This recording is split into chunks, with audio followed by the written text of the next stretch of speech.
Hey, what's up guys, welcome to my channel Polaman Studio. In my last video we saw the unboxing of our 52 liters Murphy Richards OTG. So today we are going to prepare paneer tikka. So this is the first dish which we are going to try in the new OTG. So it's already preheated, it's very hot. So we are taking the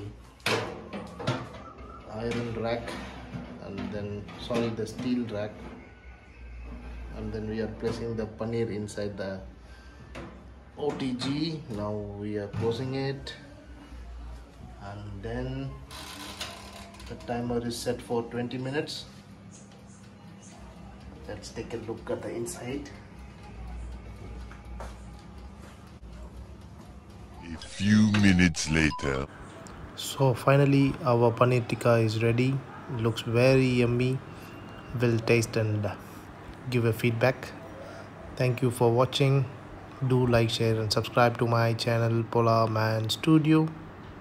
Cheers and peace.